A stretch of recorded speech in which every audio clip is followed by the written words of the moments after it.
서로 축복하겠습니다. 당신은 약하지만 주님은 강하십니다. 만물을 다스리며 삽시다. 할렐루야. 오늘은 제8차 특세 25번째 시간입니다. 오늘은 내게 있는 향유 옥합이라는 제목으로 하나님의 말씀을 전하도록 하겠습니다. 어제 광고한 대로 이제 이번 주간은 2015년도 고난주간으로 지내게 됩니다. 그래서 이번 주간에는 그동안 성경의 인물 한 사람 한 사람을 살펴보던 방식이 아니라 2000년 전 이 주간에 있었던 일들을 중심으로 하나님의 말씀을 전하려고 합니다. 오늘 주신 말씀의 배경은 이제 베다니라는 마을이지요. 베다니는 이제 예루살렘 남동쪽 약 3km 지점에 위치한, 그러니까 예루살렘과는 아주 가까운 마을로 우리가 알고 있는 감람산이 있는 감람원이라는 그 산과 인접해 있는 곳입니다. 당시의 베다니에는 예수님께서 각별하게 생각하신 사람들이 살고 있었습니다. 오늘의 본문인 마가복음에는 그들의 이름이 소개되어 있지 않지만 요한복음 12장 1절 이하의 말씀에 따르면 그들은 나사로와 그의 누이들인 마르다, 마리아 이 3남매입니다. 이 중에서 나사로가 병들어 죽었던 것을 예수님께서 다시 살려주신 거 다 아시죠? 예수님께서 그 베다니에 다시 찾아오신 것입니다. 이때 예수님을 위해 식사를 준비한 사람이 오늘 주신 말씀 속에 기록되어 있는데요. 예수님께서 이 베다니 나병 환자 시몬의 집에서 식사하실 때에 그렇게 말씀하고 있습니다. 이 말씀에 따르면 예수님을 위해 식사를 준비한 사람은 이 나병 환자 시몬입니다. 초대교회 전승에 따르면 이 사람은 나사로의 아버지 혹은 나사로 자신 혹은 마르다나 마리아의 남편이었을 것이다. 그렇게 추정하고 있습니다. 그리고 본문에서는 오늘의 주인공을 그저 한 여자로 소개하고 있지만 요한복음을 읽어보면 나사로의 누이 가운데 한 사람인 마리아라고 확실하게 이름을 밝히고 있습니다. 여기서 중요한 것은 그들이 예수님을 위해 식사를, 요한복음에 따르면 이 잔치를 준비했다는 사실입니다. 참으로 귀한 일입니다. 우리는 이러한 말씀을 근거로 나사로와 그 누이들에 대해서 확실하게 단정적으로 말할 수 있는 것이 있습니다. 그들은 적어도 이제 은혜가 무엇인지를 아는 사람들이었다. 그리고 그 은혜에 반응할 줄 아는 사람들이었다는 사실입니다. 우리가 하나님을 믿고 살아가는 삶에서 은혜를 아는 것, 또 은혜에 반응하는 것, 그것이 얼마나 귀한 일인지 여러분 스스로도 알고 있을 겁니다. 이런 이야기가 있어요. 예수님을 영접한 한 식인종이 있었습니다. 어느 날 정글에서 말씀을 열심히 읽고 있는데 지나가던 백인이 보고 놀리기 시작했습니다. 야, 너 글은 아냐? 폼 잡기는 그게 이해는 되니?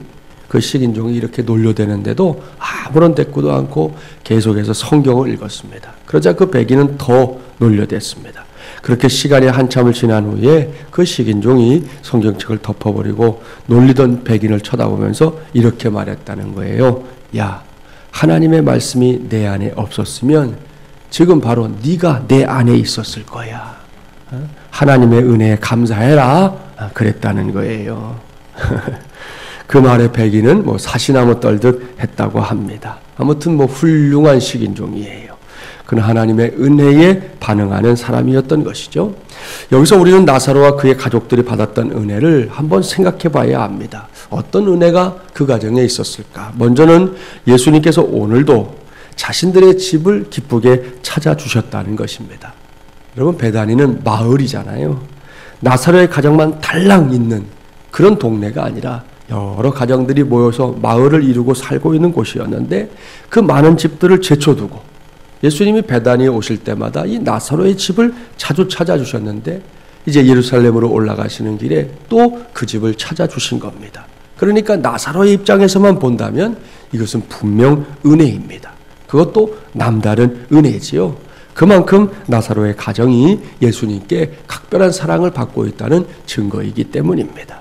바라기는 우리 마지못이란 가족들, 여러분들의 가정이, 여러분의 가족들이 그렇게 나사로의 가정처럼 우리 주님으로부터 각별한 사랑, 특별한 사랑을 받는 귀한 은혜에 충만하게 누리게 되기를 주님의 이름으로 축복합니다. 다음으로는 나사로의 가정에 받은 은혜 꼽으라고 하면 뭐니 해도 죽었던 나사로가 다시 살아나는 것이죠. 2번 다시 볼 줄 몰랐던 자기의 오라비가 살아나서 다시 볼 수 있게 되었으니 이것이 얼마나 놀랍고 감사한 일이고 위대한 사건입니까? 이렇듯 예수님의 은혜를 알고 경험했던 삼남매는 오랜만에 자신들의 집에 찾아오신 예수님을 그냥 가시게 할 수가 없었어요. 그들은 예수님을 위해 기꺼이 잔치를 베풀었습니다. 이렇게 예수님을 위해 잔치를 베풀고 있는 나사로의 가정을 보고 있노라면 괜히 마음이 뭉클해집니다. 왜냐하면 여러분 복음서를 관심을 갖고 쭉 읽어보세요. 예수님께서 은혜를 베푸신 기록들은 많은데 그 은혜에 감사를 표현하는 사람들은 의외로 적습니다. 그때마다 감사를 표현하는 사람들이 나타나는 게 아니에요. 주님이 베푸신 은혜에 대한 감사의 반응들은 미약하거나 때로는 없거나 그럴 때가 많습니다. 그렇습니다. 예수님이 베푸신 은혜에 대해서 반응했던 사람들 소수인데요. 많은 사람들이 자신들이 필요할 때 예수님 찾아옵니다. 그랬다가 이내 그 필요가 채워지면 주저앉고 예수님을 버리거나 떠나버렸습니다. 그게 성경에 나오는 사람들의 모습이라는 것이죠. 하지만 나사로의 가정은 달랐습니다. 그들은 예수님의 은혜를 기억하는 사람들이었습니다. 또한 그 은혜를 어떻게 하면 조금이라도 갚을 수 있을까? 그것을 생각하는 사람들이었습니다. 나사로는 다시금 자신의 집에 찾아오신 예수님을 위해서 기꺼이 잔치를 베풀었습니다. 얼마나 많은 손님이 초대되었는지는 잘 모르겠습니다. 분명한 것은 이 잔치가 흥겹게 진행되고 있었다는 겁니다. 그런데 갑자기 의외의 사건이 일어납니다. 본문 3절 말씀 함께 봉독해 볼까요? 3절 말씀입니다. 예수께서 베다니 나병 환자 시몬의 집에서 식사하실 때에 한 여자가 매우 값진 향유 곧 순전한 나드 한 옥합을 가지고 와서 그 옥합을 깨뜨려 예수의 머리에 부으니. 이 말씀을 상상해 보세요. 사람들은 마리아의 갑작스러운 행동에 당황했을 겁니다.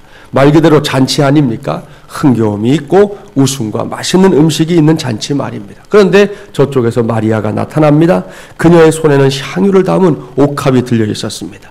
예수님의 발 앞에 이르자 마리아는 그 옥합을 인정사정 없이 깨뜨렸습니다. 그뿐입니까? 옥합에 담겨있던 매우 비싼 향유를 예수님의 발에 붓고 자기의 머리털로 그 발을 씻겨드리고 있습니다. 이 일은 순식간에 일어났습니다. 모두가 무르익어가는 잔치의 분위기에 취해 있을 때, 다른 생각을 미처 하지 못할 때 마리아의 돌발적인 행동이 집안을 향유 냄새로 가득 차게 만들었습니다. 마리아의 행동으로 인해 모두가 당황하고 있을 때 꽤나 똑똑한 척하는 한 사람이 입을 열지요. 오늘 본문 4절과 5절 말씀인데요. 지난 토요일에 이렇게 마리아를 책망한 사람이 가룟 유다라는 사실을, 그것도 유다가 이렇게 말한 것은 진짜로 가난한 사람들을 생각해서가 아니라 자기가 착복하기 위한 것이었다고 말씀드린 적이 있었습니다. 여기서 우리가 주목해야 할 것은 이 마리아에 대한 예수님의 평가, 그게 중요하잖아요. 가룟 유다는 책망의 시선으로 마리아를 판단했지만 예수님은 달랐습니다. 뭐라고 평가하는지 보겠습니다. 본문 6절부터 8절까지의 말씀 함께 봉독합니다. 6절부터 8절입니다. 예수께서 이르시되 가만두라. 너희가 어찌하여 그를 괴롭게 하느냐. 그가 내게 좋은 일을 하였느니라.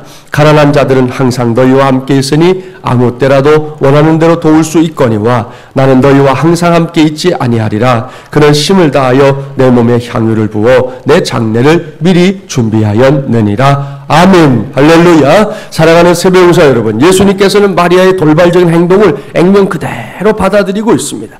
그리고는 잔치와는 전혀 어울리지 않는 말씀을 하시잖아요. 그는 힘을 다하여 내 몸에 향유를 부어 내 장례를 미리 준비하였느니라. 우리는 이 말씀 속에서 마리아의 돌발적인 행동의 이유를 찾아낼 수 있습니다. 우리는 예수님께서 왜 이 시기에 예루살렘에 입성하고 계시는지 알고 있습니다. 그러나 나사로의 가정에 모인 사람들, 심지어 3년을 따라다녔던 제자들도 그 이유를 몰랐습니다. 막연히 예수님께서 예루살렘에 올라가면 뭔가 엄청난 일이 벌어질 거야, 그렇게 생각했습니다. 제자들 가운데는 예수님께서 유대인의 왕이 되면 한 자리씩 차지해 보겠다는 야심찬 계획을 가진 사람들도 있었지 않습니까? 당시의 분위기가 그랬다는 거지요. 그러니까 그들은 나사로의 집에서 벌어진 잔치를 즐기면서 이 핑크빛 미래를 꿈꾸고 있었던 것입니다. 하지만 예수님은 달랐습니다. 잔치가 벌어진 자리에 앉아는 있었지만 이 잔치의 주빈이신 예수님의 마음은 십자가를 생각하고 있었습니다. 그 십자가 때문에 예수님께서 온몸에 죽음의 그림자를 드리우고 있었던 것입니다. 다른 사람들은 알지 못했어요. 그저 흥겨운 잔치에만 빠져 있었습니다. 먹고 마시는 즐거움에 빠져 있었습니다. 그런데 마리아는 달랐다는 거지요. 그녀는 예수님의 마음을 읽어냈습니다. 이것을 보면 마리아는 이 사람의 표정 하나하나를 살피는 세심함을 가진 여인이었구나 하는 것을 알 수 있습니다.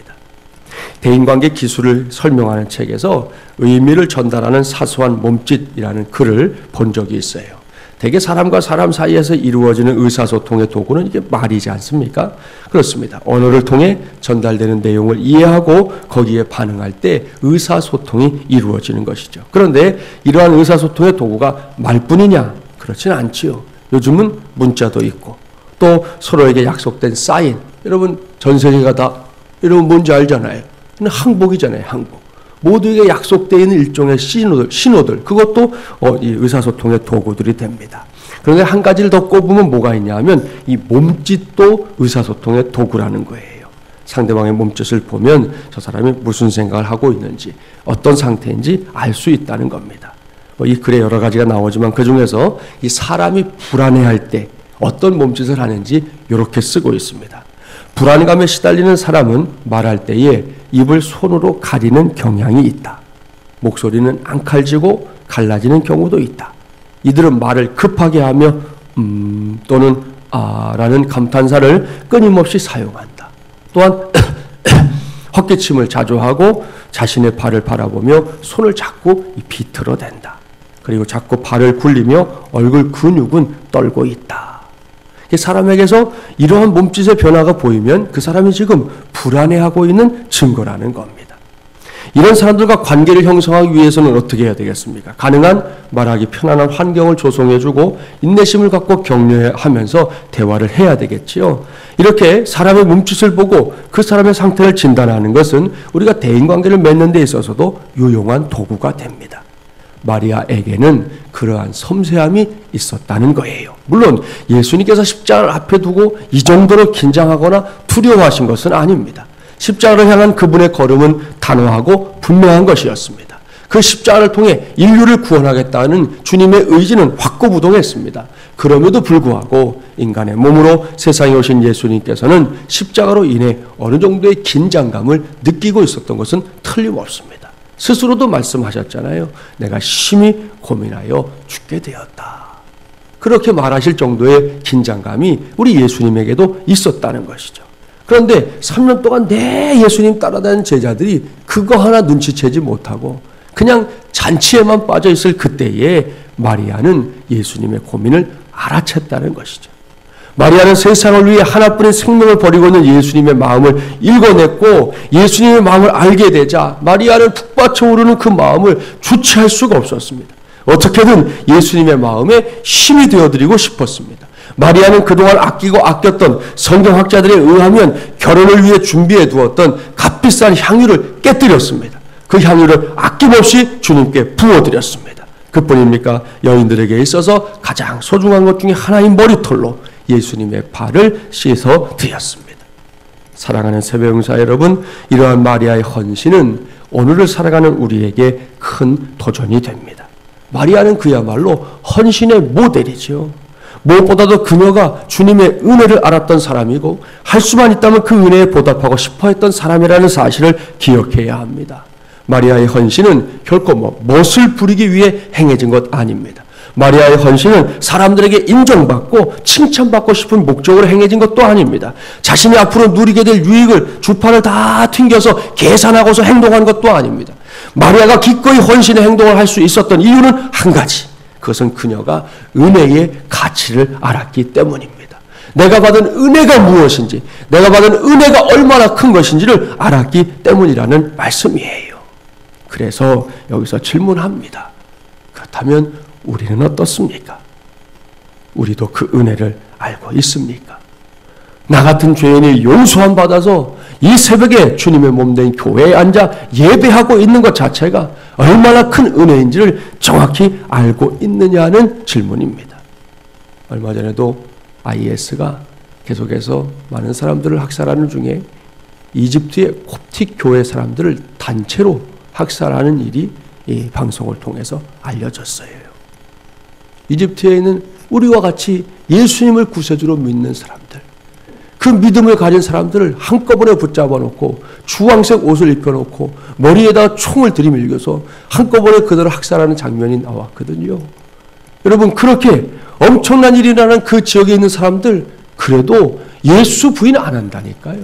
내가 예수님 믿고 살다가 이렇게 세상 떠나는 것에 대해서도 감사하며 찬송 부르며 가고 있다니까요. 지금 현재 벌어지고 있는 일입니다, 여러분. 우리가 갖고 있는 이 믿음의 자리, 이렇게 우리가 하나님을 섬길 수 있는 이 자유가 얼마나 위대한 은혜인지 정말 우리가 알고 있다면 우리의 삶을 한 번쯤은 되짚어봐야 할 시점이 분명히 되었다는 말씀입니다. 여러분, 은혜에 관한 한 우리는 마리아보다 더 큰 은혜를 받은 사람들이에요. 왜요? 마리아는 막연히 주님의 죽음을 생각하고 있지만 우리는 아니지 않습니까? 우리는 예수님의 십자가가 무엇을 의미하는지 이미 정확하게 알고 있는 사람들입니다. 십자가 위에 달려서 가진 모욕과 수치 가운데 죽임당하신 어린 양 예수 그리스도로 말미암아 죽을 수밖에 없었던 내가 구원받았잖아요. 필연적으로 죽어야 할 자가 살아난 것입니다. 그러니 이것이 얼마나 큰 은혜입니까? 그러니 우리에게도 마리아 못지않은 헌신과 섬김의 삶이 있어야 하지 않겠습니까? 그렇습니다. 당부합니다. 저도 그렇고 여러분도 그렇고 우리 하나님의 은혜만큼은 인색한 사람들이 되지 맙시다. 하나님의 크신 은혜에 큰 감사로 반응할 줄 아는 저와 여러분의 삶이 되기를 간절히 바랍니다. 이러한 점에 있어서 큰 도전을 끼친 젊은이들이 있어요. 1995년 1월 17일에 지금으로부터 어느덧 한 20년 전 됐는데 지금도 이런 젊은이들이 이 땅에 많아서 소개합니다. 일본 고베에서 지진이 발생했던 적이 있어요. 진도 7.2의 강진이었고 6,300명이 죽었습니다. 바로 그때 우리 한국교회 청년 300명이 그곳에 달려갔습니다. 하지만 모든 도로가 끊어져서 현장으로 들어갈 수가 없었다고 그래요. 그들은 국립 끝에 한 가지 방법을 찾아냈는데 시내 중심지에 있는 양로원이 별로 부서지지 않아서 그곳에 할아버지와 할머니들이 기거하고 있다 하는 소식을 들은 겁니다. 청년들은 오사카에서 자전거 300대를 빌렸습니다. 그리고는 그 자전거로 물, 우유, 화장지 등등 생필품을 싣고 나르기 시작했습니다. 그런데 그때 모두가 놀란 사실은 참 희한한 친구들이에요. 겉으로 보면 안 그런 것 같은데 이런 속이 있어요. 일본 청년들, 그 나라의 청년들은 그런 광경을 지켜보기만 할 뿐 아무도 도와주지 않았다는 겁니다. 쥐들이 팔을 걷어붙이고 나서야 되는데 쥐들은 안 하고 남의 나라 청년들이 와서 그 일을 하고 있는 거예요. 오히려 그들은 한국 청년들이 와서 이상한 짓을 한다 하는 표정을 지었다고 그래요. 진짜로 이상한 나라 사람들이 그 사람들이에요. 아무튼 우리나라의 청년들에 이어서 미국, 영국, 호주에서도 청년들이 찾아왔습니다. 그들도 우리나라 청년들과 함께 그 일을 했는데 진짜로 놀라운 사실은 그렇게 찾아온 청년들의 95%가 그리스도인들이었다는 사실입니다. 할렐루야. 여러분, 이렇게 보면 우리나라는 분명히 소망이 있는 나라입니다. 그 청년들이 이렇게 할 수 있었던 이유가 다른 데 있지 않아요. 그들 모두가 나를 구원하신 주님께 헌신하는 마음을 갖고 있었기 때문입니다. 이것이 그들에게는 내게 있는 향유 옥합이었던 것입니다. 그렇다면 지금 우리에게는 어떤 향유 옥합이 있습니까? 주님은 나를 위해 목숨도 주셨는데 내가 주님을 위해 드릴 수 있는 것은 도대체 무엇입니까? 제가 청년사회 갈 때 당시 사업을 하던 청년이었는데 이렇게 사순절 기간에 특별 새벽기도 하는데 어느 날 새벽에 그렇게 기도하는 거예요. 제가 앞에서 기도하고 있고 청년들은 이렇게 기도하는데 목소리도 큰 친구였어요. 이름도 제가 알아요. 조국현이라는 친구인데 이 친구가 울면서 기도를 그렇게 하더라고요. 주님은 나를 위해 목숨도 주셨는데 나는 주님을 위해 무엇을 드릴 수가 있습니까? 새벽에 청년 하나가 울며 불며 하나님께 구하는 기도 그거 하나였어요. 주님은 나를 위해 목숨도 주셨는데 나는 주님을 위해 무엇을 드릴 수가 있습니까? 그렇게 기도하는 그 친구를 보면서 참 목사로서 제 자신을 돌아봤던 그 기억이 있습니다. 여러분, 우리에게는 과연 어떤 향유 옥합이 있습니까? 저는 오늘 여러분 한 사람 한 사람에게 동일한 헌신을 요구하는 게 아닙니다. 저와 여러분의 신앙의 정도도 신앙의 상태도 다 제각기 아닙니까?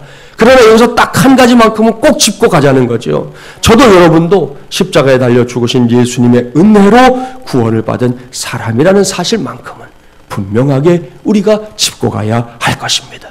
예수 그리스도가 오늘 이 시간에도 저와 여러분에게 나의 주, 나의 하나님이 되시고 있다면, 그렇다면 마리아처럼 예수님 앞에서 그 믿음과 그 헌신을 정확하게 표현할 수 있는 우리 모두가 되기를 바랍니다. 그래야 할 때 주님께서는 우리 모두를 더욱 존귀하게 여기실 것이고 오늘 말씀하셨지 않습니까? 오늘의 결론입니다. 내가 진실로 너희에게 이르노니 온 천하에 어디서든지 복음이 전파되는 곳에서는 이 여자가 행한 일도 말하여 그를 기억하리라. 여러분, 우리 주님이 마리아의 헌신을 잊지 않으셨습니다. 그것을 기억하시고 이렇게 오고 오는 모든 세대에게 그 귀한 헌신을 알게 하시고 주님의 마음이 얼마나 기뻤는지를 표현하고 있습니다.